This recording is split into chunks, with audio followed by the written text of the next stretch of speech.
Hey, how you doing? Welcome back to them Brothers from Inglewood podcast. I'm Hoopy, your host, coming to you live and direct once again with a fresh and new episode. Hopefully, we'll have a lot of fun with it on today. But before I introduce the subject, I want to say let's like, share, subscribe, and press the notification button so that you'll be abreast as to each time we would air something new. Listen, it has been an outstanding week. So many things has happened around the country as well as locally in my personal life, but it has just been so many good things to glean from, and I wanted to share something today that will be most interesting to each and every one of you. I want to say also thanks to those who have subscribed and are sharing this podcast on a regular basis with us. We appreciate you and celebrate you. We don't take it lightly nor for granted that you would add us to your palette. And so share this with a friend. Let them know that we are on the air and that we are coming with exciting and new content and creating dialogue and hopefully creating relationships, friends and associates alike. And we welcome you to leave as many comments as you desire. Pick our brain, ask us some questions, let us know about some of the subjects and topics that we discuss, and add to those. Give us information, help us to do further research on certain topics so that we will all be on the same page. I know that we don't always agree, but we don't have to be disagreeable. We can still create wonderful and positive dialogue and share our opinions. So this won't be any different than any other broadcast or podcast that we do. Hopefully it will generate more questions and add to the validity of our subject today, which is simply something that we can all relate to. I think that these are things that we are associated with, we hear about, we see on social media, we see on television, we read in the newspapers, or we go on our social media platforms, and there's so much dialogue pertaining to this subject matter. And the topic today I want to talk about is haves and have-nots. The haves and the have-nots. It's not a thing where we're trying to compare or put each other down. I think it's just a legitimate subject to dissect and just talk about. I know a lot of in corporate circles or even in the census as it relates to rich, middle class, poor, these subjects are always discussed pertaining to economics, right? I'm not an economist, so I'm not going to act as if I have all the financial ingredients and answers to solve a lot of the mysteries pertaining to poverty as well as wealth. But I can just speak to some of the things that I've experienced, some of the things that I've talked to others about, and we can kind of just throw it out there. So yes, I believe that there are haves and have-nots simply because that's pretty much the way the social economic system is pretty much determined. I'm not going to say it's solely, you have or you don't have, but somewhere in the middle of this entire thing, we can see how some things are justified as it relates to what America or societal norms suggest as the 1%. That 1% is a very, very, very exclusive group And not a lot of us are in that company when it comes to economics and the world's wealth. So when we look at that from that perspective and on that scale, it's pretty easy to determine who has versus who doesn't have. And I just kind of wanted to throw it out there because there are a couple of angles that I want to attack, meaning I think it's more than just economics. I think it trickles down, or it actually speaks to character, personality, choice. Also, it kind of speaks to attitude, right? So when we talk about money, or we experience financial success, a lot of people are guilty of what we call changing. Does money make us change? Does individuals change because they now have?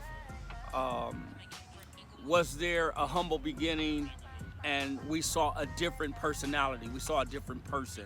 We saw a different attitude.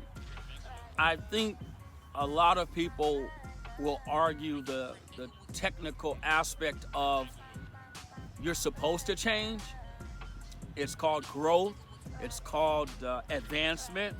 It's called moving forward. And things change when you're able to do those things. Even from a personal position, we change for the better. Sometimes we change for the worse.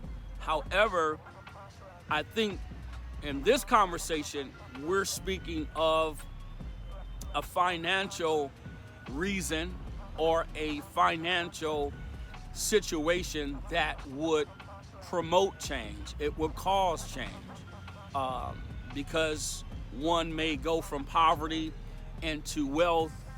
The dynamics by which they live, or even the way they think, has to change in some sense, right?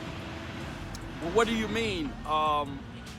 Just because I have a boatload of money, or just because I've come into wealth, does that mean I have to change who I am?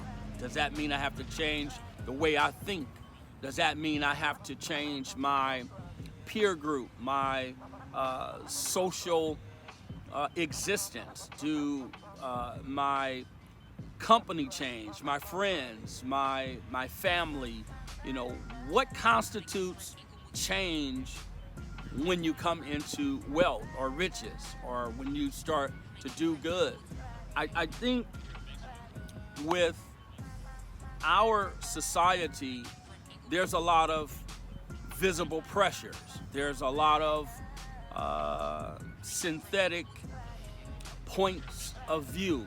We now become a big fish in a little pond, and we start to develop what they would call privilege. Some people, they feel privileged. They have a sense of entitlement. And I don't think that entitlement has a lot to do with who we are or how we think. I think entitlement has everything to do with maybe how we were developed, what we were exposed to, how those things played a huge part in our existence at a particular time. Let's just speak to those who grew up in an impoverished environment. They did not have a lot growing up. They weren't privy to a lot of information. Their educational opportunities weren't elite.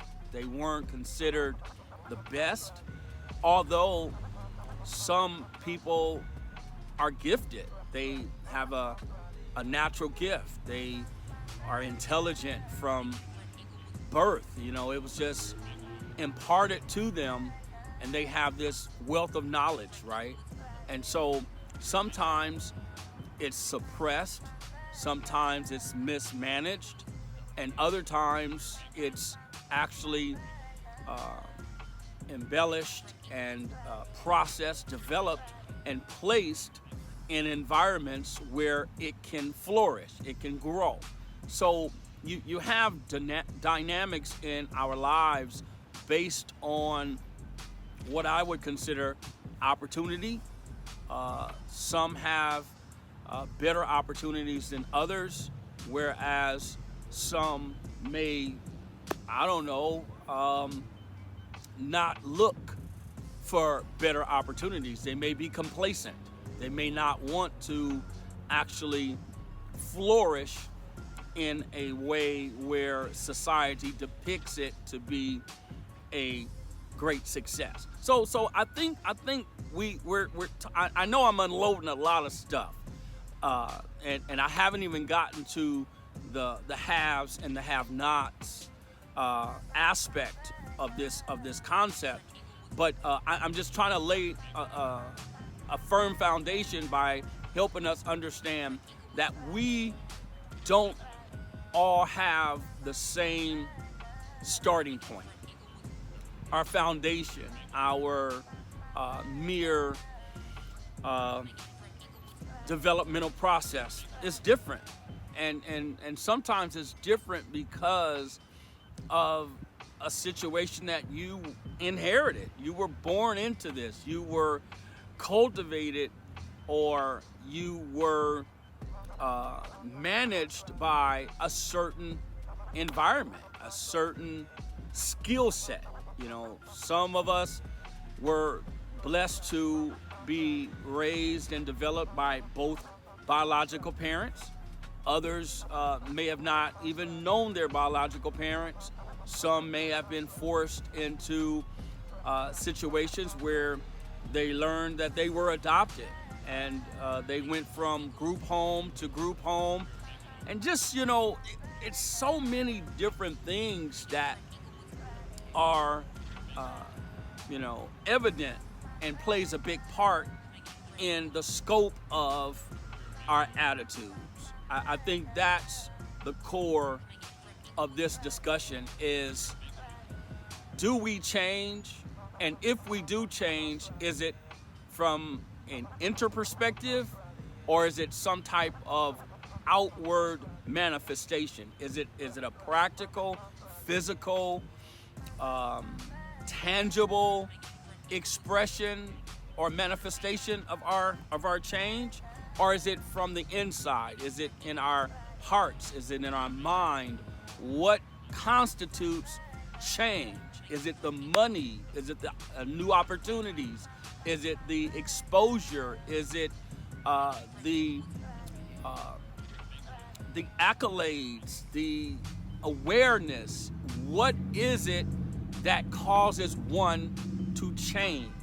Okay, I'm glad that you asked that question, because I really believe that we are who we are from the very foundation of life, but I think we grow and develop from the environment that we're exposed to. Have you ever heard the saying that I'm a product of my environment? Well, I really believe that we are a product of our environment if it has been a conscious, intentional aspect of who we want to be, okay? It takes many of us years to discover who we are, yet alone who we want to be. So there are different things taking place in our lives that will propel us into this frame of mind, or this mindset, this form of thinking, right? And then there are situations and circumstances that we are placed in, or we find ourselves in, that can alter a lot of this mindset, the thought process. Some people have been exposed to traumatic situations. They've been in hostile environments. They've been under the leadership of irrational adults. We really don't know all of the background. We don't know the details as it relates to why people are the way that they are and how did they get to this place in their lives. Trauma is real. Things that we go through, things that we suppress, things that we internalize has a lot to do with who we are and who we become. Hurt is real. I can speak to a lot of the inner pain or the sorrow, the disappointment that one can experience from all ages. You don't have to just be young and at an age of accountability to experience pain and suffering, right? You can experience that early and it can hurt you later on in life. And now, because these issues and these things are unresolved, it actually goes with you. It follows you all the way into adulthood. And I think that's where we are now. We're dealing with an attitude of the haves and the have-nots, and we're trying to process whether or not this is because of the wealth or the riches that we've accumulated, the success that we're now having. What causes us to turn our backs on who we are, where we're from, the fabric we've been woven from? What causes this type of temporary paralysis? And I'll say that because it's like a temporary mental paralysis, as if we almost forget. Do we forget who we are, where we're from? Do we forget that we were once there? And there could be anywhere. I'm going to speak frankly by saying, do we forget that we were impoverished at one time, that we were poor, that we actually grew up below the poverty line? Do we forget that we were from a ghetto of our peers, of our ethnicity, of course, because that's what ghetto means. It means the majority of the same ethnicity, okay? So these communities, these neighborhoods really reflected us. It looked like us, it talked like us, it walked like us, it functioned like us, it was a part of who we are. This is what we've grown out of, right? And so because of our success, because of our education, because of our financial status, do we forget where we're from? Do we forget the trials and the challenges, the circumstances that we experienced? And does forgetting make you or justify how you think now, where you are now? I mean, I don't get that. I don't understand why it's been such a hard process for us to help us, to assist us, to share with us. Why has it been so difficult, and why has it taken us so long to share with one another?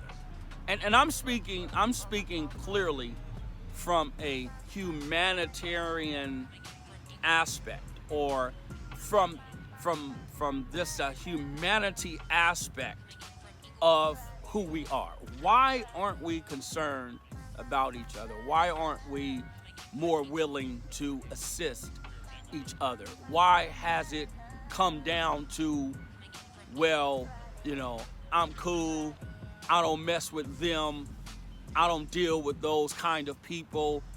I'm out of that environment. I'm above that. They don't want anything. They're still in the same mindset. They don't want nothing. That's why I don't fool with them. In some cases, we've seen that extreme. We've seen some who have just given up. They just threw in the towel. They did not aspire. They didn't know how. They didn't want to. They didn't have any ambition, any goals. But I've also seen people that were physically able, mentally healthy, had the ability, was actually doing good, and had no ambition. So I don't think ambition has a lot to do with what your current status might be, because I've seen successful people without ambition. I can hear you now. No, that's not true. They wouldn't be successful if they didn't have ambition. No, that's not true. A lot of people that seem to be succeeding either succeeded by the help of another, or they're being assisted while they're seemingly enjoying or experiencing success. There has been a lot of people who have ridden the coattail of some strong, successful individual. They have been assisted by trust funds, property, money that has been left to them that they've inherited. They have actually inherited things that they did not earn. They didn't go out and create. They didn't work for it. And now that they have it, they're just living in a riotous way. They're just living any way that they want to because they lack something in their core self, okay? So ambition, commitment, determination, discipline, determination in the sense of I'm not gonna allow my circumstance and situation to turn me, but in those characteristics of what it takes to be whole, to be successful, has a lot to do with our attitude. It has a lot to do with our mindset. Ambition doesn't mean that you have to aspire to be the wealthiest man in the world or the wealthiest man in America.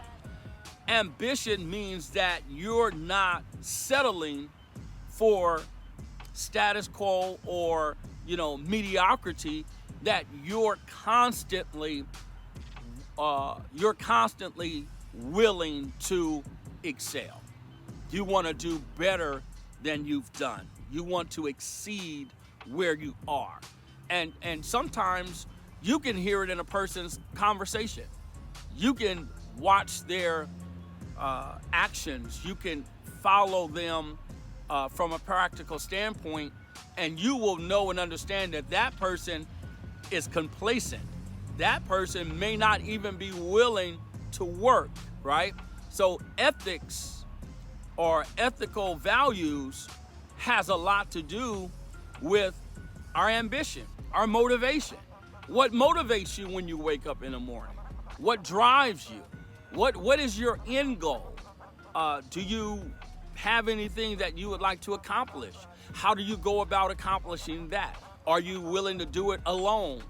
Do you need help in that process? So I think mentality really constitutes our actions, because to have and to have not has a lot to do with two sets of circumstances, okay?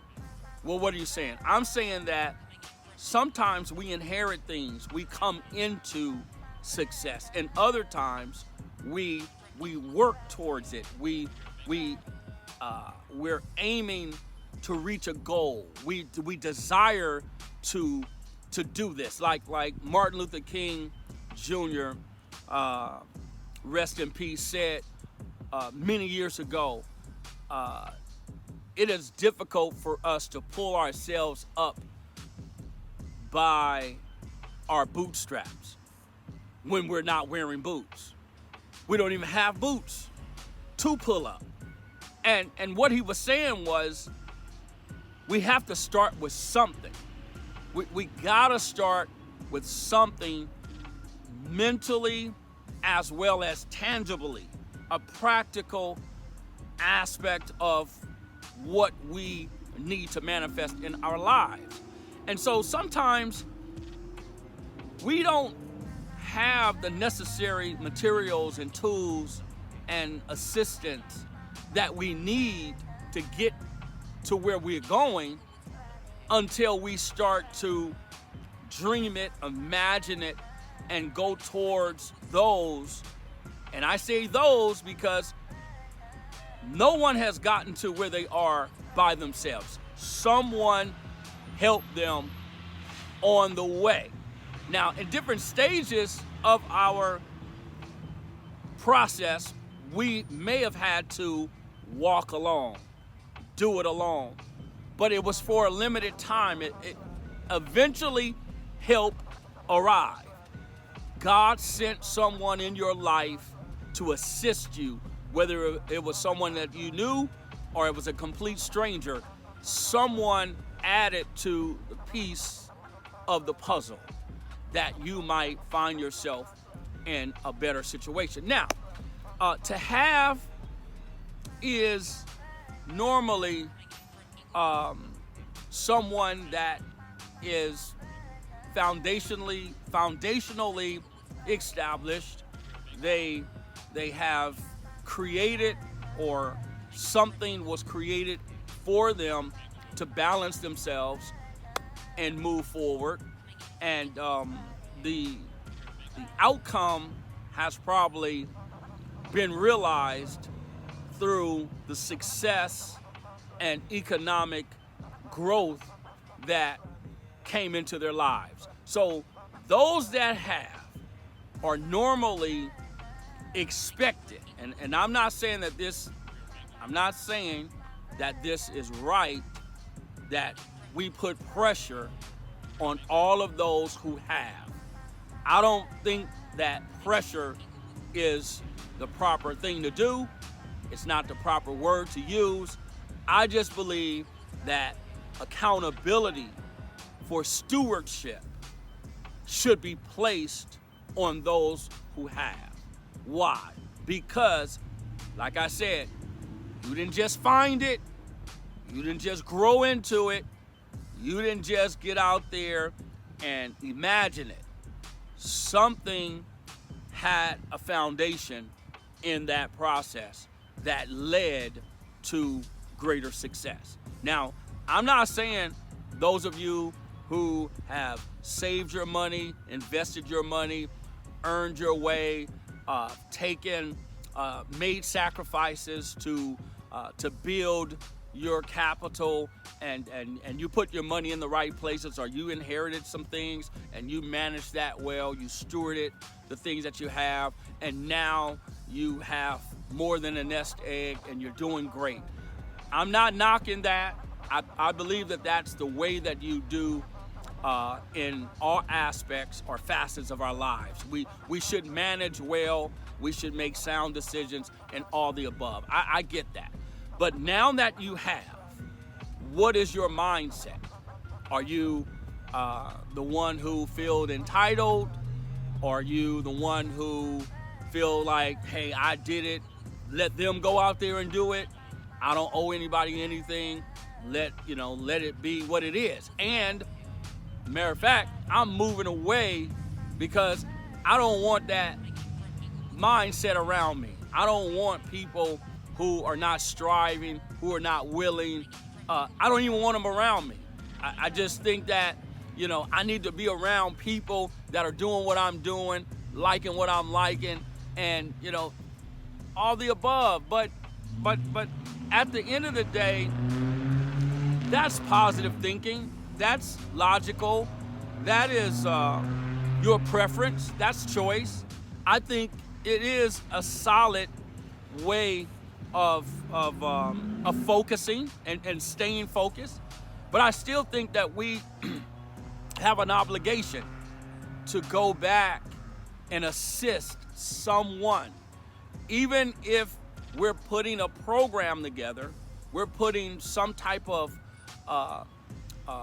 academic or socioeconomic system in place for others to actually follow, for others to actually glean from, to develop, to have a sense of encouragement that if they can do it, I can do it. And I just think that a lot of times we fall short when we disinclude others and we isolate ourselves and then justify it by saying, hey, this is mine. I got it out the mud. I got it on my own. I don't owe anybody anything. That's your choice. But I don't think that we have great success as human beings. I don't think that that's good character. I don't think that that's compassion. I don't think that we're considering the less fortunate. And those same people are willing to give and enhance someone's life that either are equivalent to them or have greater. Why is it that we're willing to go out and I'm just going to use this as a mild practical illustration. Why would we go out and purchase a $30,000 Rolex watch and give it to a person who has multiple watches of that value or jewelry of that value and who can go out and afford it themselves, rather than going out and feeding 100 people with that 30,000 or clothing, those that may not have clothing to put on their backs, or create some type of opportunity for the less fortunate. Why won't we do that? But we'll give a person who already has something that really equals no sentimental value. It has no sentimental value. It's an expensive gift. You're willing to give out an expensive gift to your colleagues, your peers, just to say, oh, I gave him a $30,000 watch, or I gave her a $25,000 mink coat, or I gave him $100,000 to do a wedding. I just think that the have mentality, is sort of questionable. I think it's questionable because it's really not just a mentality. It's the person. It's who they are on the inside. Now, am I saying that those who have don't do charitable, things for the less fortunate? Am I saying that these people who have don't have compassion for other people? Not all of them. No, I don't speak for the masses. I don't speak for those that are doing it, whom I may not know or don't have the details, because I'm sure a lot of people who are really wealthy, they do give to certain charities and they want to remain anonymous. And I get that. But a lot of the anonymous, type of situations, that doesn't constitute humbleness. That's not humility. You're not willing to be anonymous because you're humble or, walking in humility. You may not want anyone else to tap in and ask for assistance, want some help, want to, present a proposal. So I just think it's a mentality. The haves have a mentality. the have-nots have a mentality. I think the have-nots may feel slighted, frustrated. A lot of times they're angry. Some become bitter. Some become despondent and just less motivated. I think they develop the wrong mentality and attitude. Woe is me. Oh, I'm never gonna have anything. No one cares about me. So on and so on. They start playing the violin and they stop working. They stop dreaming. They stop aspiring. They lose motivation. And I think a lot of times it's because of a limited amount of privilege. Well, there is no privilege. I'll say a limited opportunities, a lack of exposure, not enough information, and not enough care, compassion, concern shown to them by others. Well, does some of the have-nots develop an erroneous attitude, mentality? They're always negative. They can't see the forest, because of the trees. Are they irritating when you sit down and talk to them? Is it always negativity? Sometimes, yes. Does some of these individuals see themselves changing? Are they trying to get out of that mentality into a more positive state of mind? I would hope so. Do I know some of these people? Here and there. I can't say I know a lot of those type of people because I try to stay focused and I try to see the good in everybody, honestly. I try not to ever disqualify them. I'm not the judge. I would never judge anyone. I do know negative mentality when I hear one. I know negative practices when I see them.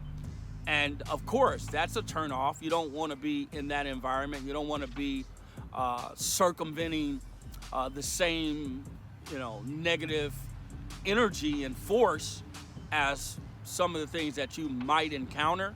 So the have-nots are based on a category of socioeconomics that has been presented by the American system. I can only speak for our government because I'm an American and I'm here in the United States. So the haves and have-nots are always on two separate sides of the spectrum. But I want to say this as I close, as I kind of bring this to a halt. I want to say that things that we acquire, success in our own right, does not make us better than anyone else. You might have more money, you might have a better financial status, your category may be different than mine, and I'm speaking of taxation. We're all in a different tax bracket, so some are based in a higher financial tax bracket than others. And we know that a lot of the rich rather not pay taxes. They get a lot of the breaks. They get a lot of the, they jump through the loopholes. But what I'm saying is there's a mentality on both ends. There's a mentality of the haves and a mentality of the have-nots. And I just believe that we need to do more as a unit, as a team, as a people, as an ethnicity, as a culture, as a community, to better ourselves for the future. We are to empower the young people that are coming along. Many of us have children. Some have grandchildren and great-grands. We need to teach our young people how to excel and how to get to the next plateau in life. Thank you so much for sharing your time with us. Please, again, like, subscribe, share, and ring the notification button so that you'll be abreast as to when we're airing next. This has been a great day and privilege to be able to come to you and share. Yes, I'm outside of the studio, but it's a great, great opportunity to sit down and talk with you. And look for us in the near future. We will be sharing fresh and new content. Take care. We'll talk to you soon. Peace. We're out.